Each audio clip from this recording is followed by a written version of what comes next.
Hi friends, welcome to my channel. మీకు పూత చూపించేసాను కదండి చెట్టుకి, చిక్కుడుకాయ చెట్టుకి.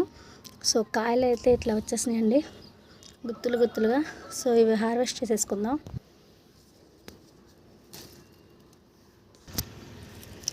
చూడండి ఎంత చక్కగా వచ్చినాయో గుత్తులు గుత్తులుగా. సో ఎంత బాగున్నాయి కదా. ఇదిగోండి, ఇవైతే కనకాంబరాలు చూడండి. సో ఎండకైతే చాలా తగ్గిపోయినాయి. నేను చెప్తా ఉంటాను కదా, గెల్లు వచ్చేసేసి ఇట్లా కట్ చేసి ఒక కొండీలు వేసుకుంటే అవి విత్తనాలు ఇదైపోయి చూడండి కనకాంబరం మొక్కలు చిన్న చిన్నవి వస్తున్నాయి. సో ఇట్లా వేసేసుకుంటే చాలు, మనం అవే మొక్కలు వచ్చేస్తూ ఉంటాయి. దీనికోసం సపరేట్గా ఏం చేయక్కర్లేదు. నీళ్ళు వేసినప్పుడు పగిలిపోయి విత్తనాలు స్టార్ట్ అయిపోతాయి. సో కాకరకాయలు చూడండి. సో ఇది వచ్చేసి వేరే చెట్టు. సో వీటికి ఇప్పుడే స్టార్టింగ్ అవుతుంది. ఇదిగోండి,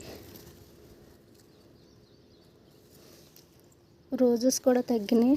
సో వీటికి బూస్టింగ్ ఇవ్వాలి. ఈ ములక్కాయ అయితే చూడండి, ఫ్లవరింగ్ అయితే బాగా వస్తుంది. సో ఒక్క కాయన పడిద్దేమని చూస్తున్నాను.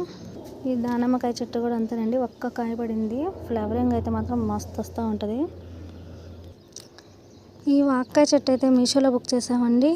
అయితే ఇది వచ్చి 2 years అవుతుంది. సో ఇప్పుడైతే మొన్న దీనికి చిన్న ఎర్రజాజికి మళ్ళీ ఫ్లవర్ పడ్డది.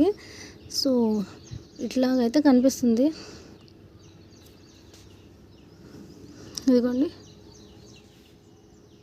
మరి ఇవి కాయలు అవుతాయో లేదో చూడాలి, మరి నాకు తెలీదు.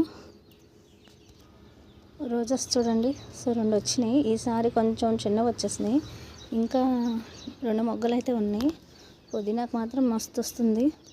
ఇదిగోండి ఫ్రెండ్స్, ఇదైతే నేను ఎప్పుడు జామకాయలను చూపిస్తాను కదా చెట్టు.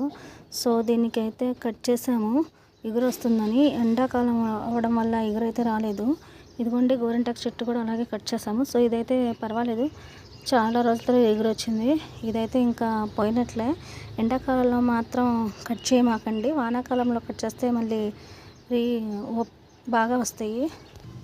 ఇదిగోండి ఫ్రెండ్, మన హార్వెస్ట్ అయితే ఇది. సో రోజెస్ 2 వచ్చేసినాయి. ఇదిగోండి, సో నాట్ రోజ్ ఒకటి వచ్చేసింది. చామంతుల సీజన్ అయిపోయింది కదా, సో అందుకే చిన్న చిన్నవి వస్తున్నాయి. చిక్కుడుకాయలు అన్నీ కోసేసానండి. సో కనకాంబరాలు ఎన్ని వచ్చినాయి. వీడియో నచ్చితే లైక్ చేయండి.